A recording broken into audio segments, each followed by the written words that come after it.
Assalamualaikum warahmatullahi wabarakatuh. Selamat pagi semuanya. Terima kasih banyak karena telah menyempatkan waktunya untuk hadir pada presentasi pagi hari ini. Perkenalkan, saya Indira Intan Pratiwi, mahasiswi Sastra Indonesia Universitas Nasional Angkatan 2021. Dan dalam kesempatan ini saya akan mempresentasikan hasil tugas saya mengenai rangkuman artikel psikologi tokoh utama dalam novel Dilan 1991 karya P.D. Baik. Berikut adalah tokoh-tokoh yang memerani dalam film Dilan 1991. Ini bisa kita lihat, ini tokoh utamanya, Dilan dan Milea. Dan ini latar belakangnya. Jadi, latar belakang dari artikel yang saya pilih, artikel tersebut meneliti mengenai psikologi tokoh utama pada novel yang berjudul Dia Adalah Diriku tahun 1991 karya P.D. Baik. Yang menjadi tokoh utama dalam novel tersebut yaitu Milea, yang menceritakan kisah cinta seorang gadis cantik tidak dari Jakarta, dan kisah ini menceritakan kisah konflik saat mereka pacaran. Perubahan tingkah laku yang signifikan terjadi pada tokoh utama. Milea yang awalnya pemalu lebih malu berubah menjadi keras kepala karena dorongan-dorongan keinginannya untuk mengubah Dilan. Penelitian ini bertujuan untuk menganalisis psikologi kepribadian yaitu ID, ego, superego, tokoh utama dalam novel Dilan 1991 karya P.D. Baik melalui pendekatan psikologi sastra. Selanjutnya ada metode pengumpulan data yang digunakan dalam deskriptif kualitatif. Metode analisis ini berupa identifikasi data, klasifikasi data, dan penarikan kesimpulan. Hasil penelitian menemukan unsur ID, ego, dan superego. Unsur psikologi ID tokoh Milea, yaitu ID Milea memenuhi kepuasan, memenuhi kesenangan, menolak ketidaknyamanan, yaitu berbohong. ID Milea menangis karena memutuskan hubungannya dengan Dilan. ID Milea untuk menolak rasa tidak nyaman. Selanjutnya ada unsur psikologi ego tokoh Milea, yaitu menggambarkan tentang mengendalikan keputusan, bentuk penalaran dalam mengambil keputusan, menyelesaikan masalah. Selanjutnya unsur psikologi superego dikelompokkan ke dalam kelompok benar dan salah, hati nurani, serta merintangi dorongan ID, yaitu tindakan Milea yang bertindak laku ramah, hati nurani yang merasa bersalah.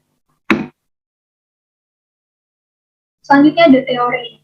Pada artikel yang saya pilih, teori pada artikel ini membahas psikologi novel Dilan 1991 menggunakan kejiwaan atau batiniah dari sebuah karya sastra atau menganalisis karya sastra berdasarkan pada sudut pandang psikologi. Menurut Harjana 1991, Gilbert 60, fungsi psikologi dalam karya sastra adalah untuk menyelami atau menjelajahi batin tokoh-tokoh yang terdapat pada karya sastra guna mengetahui lebih lanjut mengenai seluk-beluk dari tindakan manusia dan juga responnya atas tindakan lainnya. Selanjutnya di sini ada analisis pembahasan. Nah, dia adalah di tahun 1991 karya P.D. Baik. Terdapat analisis psikologi tokoh utama, yaitu nilai tokoh. Antaranya ada ID. Nah, ID ini merupakan energi psikis dan naluri yang menekankan manusia agar memenuhi kebutuhan dasar atau bawaan seperti menolak rasa sakit atau tidak nyaman. Nah, tokoh Milea ini merupakan tokoh utama dalam novel Dilan yang mempunyai dorongan keinginan yang akan berujung pada rasa senang atau penolakan terhadap ketidaknyamanan yang ia rasakan. Serta tokoh Milea juga mempunyai dorongan untuk memenuhi kebutuhan biologisnya. Selanjutnya ada ego.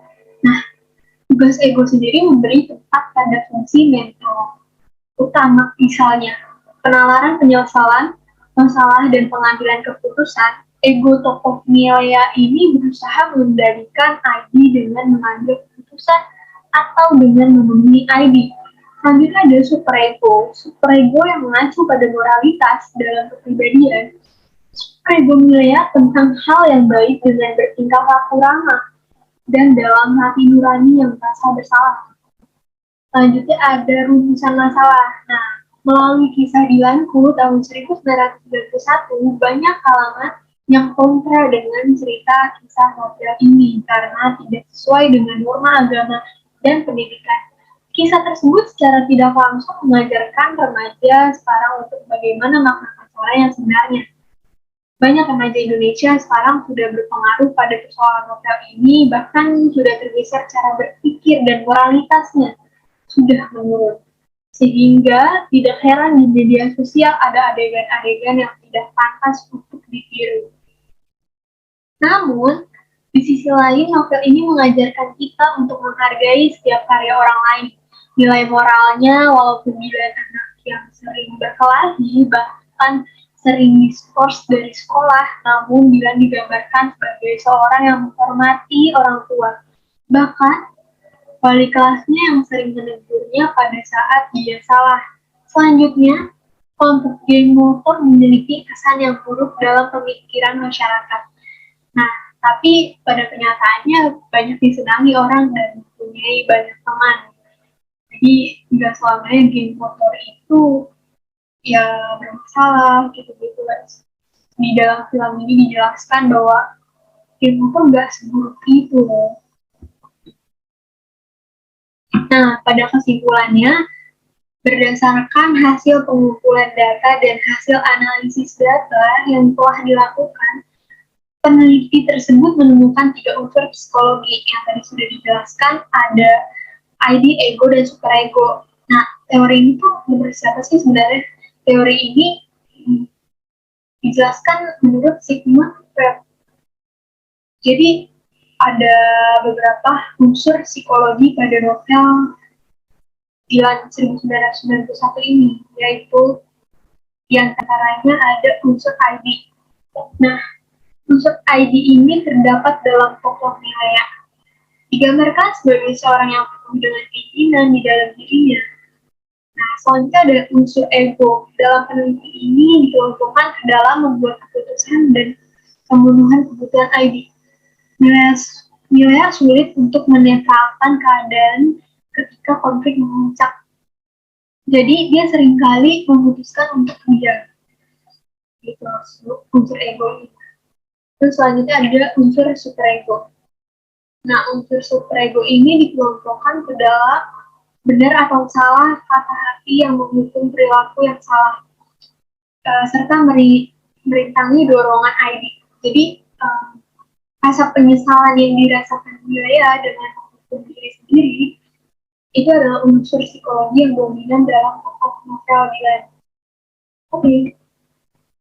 Sekian video presentasi dari saya, kurang lebihnya mohon maaf.